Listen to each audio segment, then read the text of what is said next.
much.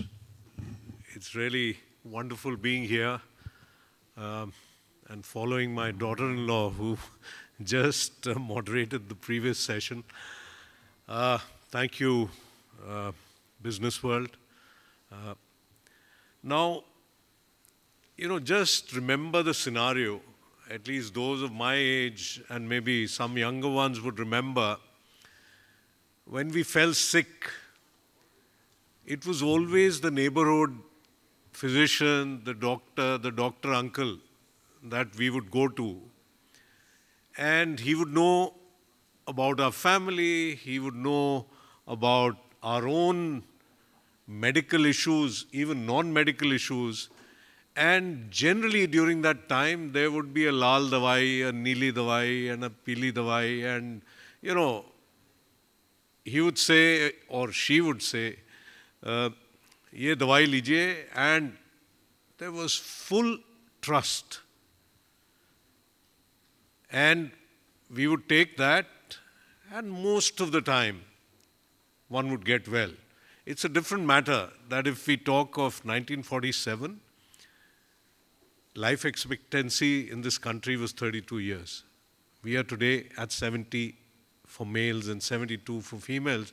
And actually in the middle class and the upper middle class, our parents and grandparents being 85, 90 is very commonplace. So was that the right way? We were just growing. India had been ravaged for 200 years and we were learning. But yet, there was none of that rancor, none of that lack of faith, none of that lack of trust, none of that feeling that we have today, where it seems that it's become more a transaction. Has it been good for doctors? Definitely, it hasn't been good for patients. What happened? Why did this happen? Actually, the government brought in an act, a Consumer Protection Act, which did not include doctors in it, did not exclude them also. And it was in the early 90s that in a case which was heard in the Supreme Court, that they said no. The patient is a consumer. And having said that, it unleashed probably so many different energies, which probably the Honorable Supreme Court, in its wisdom, may not have realized at that point of time. It may have been only thinking of protecting the patient, but in the process, the entire practice of medicine in this country underwent a change. We always talk of the doctor-patient relationship. It's a sacred relationship. It's a very important relationship. It's something that most of us doctors value. But suddenly, after this, the patient became a consumer, a customer, and the doctor became a seller of services. Maybe that is what it was all the time, but it hadn't been legally defined as that. And also, the medical professional hadn't been put in the dock, so to say. So, how did things transform? A patient who felt aggrieved, rightly or wrongly, could just write a postcard. At that time used to be, I think, 20 paise. Send a complaint to the Consumer Redressal Forum, Consumer Court, and on behalf of the patient, the case would be fought. And it became, in a way, the government against the doctor. I'm simplifying things. I'm sure there are many more intricacies in it, but just to make a point. So suddenly, the doctor-patient relationship transformed. And this is not the only forum where a patient could go. I believe there are 11 other forums, courts, where a patient can simultaneously file a case. And a doctor will have to defend himself in all those various fora. Being in 2 or 3 or 4 is not unusual. What did this lead to? Of course, it transformed a doctor's thinking. He became very defensive. He became very cautious. And therein came the ills of the West or the Western healthcare system, which is defensive medicine. Previously, and even today, people say, पहले तो नब्ज देख के दवाई देते थे, ठीक हो जाते थे. अब तो इतने बात बाद में होती है, पहले टेस्ट कराते हैं. Is that right or is that wrong? Today, in this era of evidence-based medicine, are you willing to take medicine for a perceived ailment without tests? I think even the patient, the citizen at large, has transformed. We are in an era of evidence-based medicine, and we want evidence before therapy is given. And so it was on both sides. The patient getting transformed and wanting evidence, rightly so. Why should I take medicine, steroids, antibiotics, and so on and so forth? Still happens, all given together, whereas only maybe just some antipyretics may be needful. So on the patient side, it was right, and also on the doctor's side. Now imagine a scenario, and we face this on a daily basis, where a patient comes with headache, which is not improving, 2 weeks, वो गोली खाते ठीक हो जाता है, and then still comes back. And a doctor just treats symptomatically, does not ask for, say, a CT scan or a MRI. Now we do know that about 2% of these will turn out to have some physical ailment, some maybe even a tumor, maybe something else, arteriovenous malformation. And think of that doctor who didn't get it done, but a second one, 3 months down the line, did it, and it turns out to be a brain tumor. What would be the response? The doctors in the dock, I mean, most of us became doctors. Generally, we were in the upper half of our class as far as academics went, and also because we wanted to treat, heal. Most of us didn't look at any other profession. And the moment you get this notice, actually a doctor's world more or less collapses. And so I can tell you from the doctor's point of view, it has been detrimental. 1, on a personal level. 2, maybe even on an institutional level. Now you have a legal department in every hospital. And 3, from the defensive medicine point of view, which ultimately leads to higher cost for healthcare for the patient. And from the patient point of view, that lack of trust, lack of faith, that breaking of the relationship, it's not good for the patient. I personally, if you ask me, I feel the patient has lost out. Now, the other thing, they say, commercial ho gaya healthcare. That's a very common refrain. Everyone says, oh, corporatization, commercialization.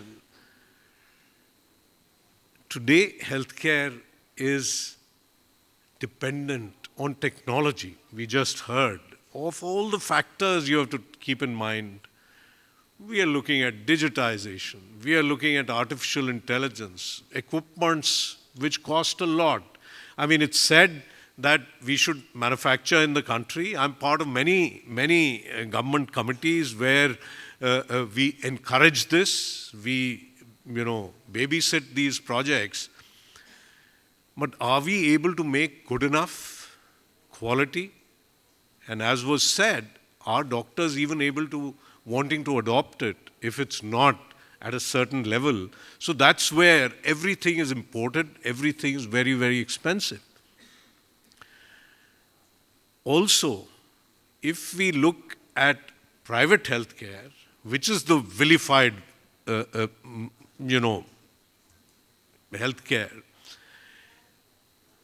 the land is sold at commercial rates, the building is built on commercial rates, power is on commercial rates, water, everything is on commercial rates. And then it is said, why are costs increasing?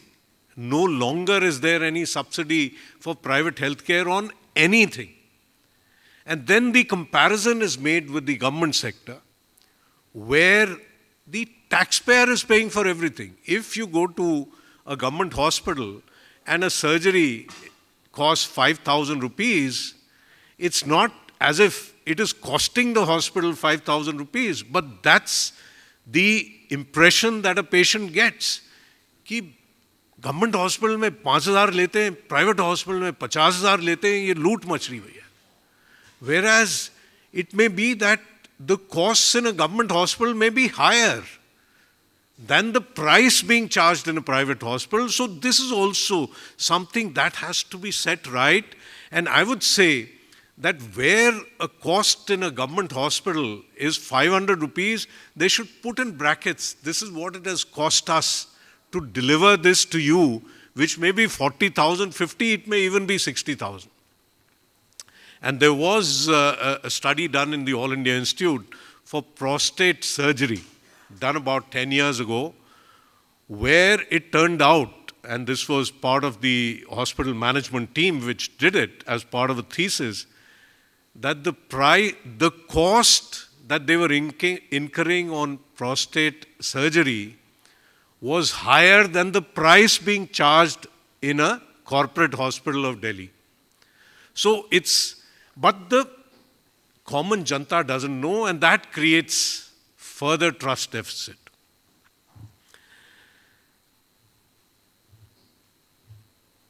The other thing which has led to this trust deficit is this feeling that money can buy health. If that was possible, that I've come to this great hospital, I'm spending 5 lakh rupees, मेरा patient ठीक क्यों नहीं हो रहा?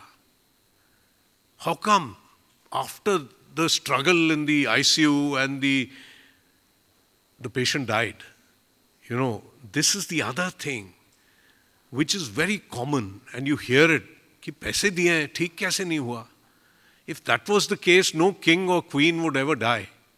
The rich would never die. And that's another thing.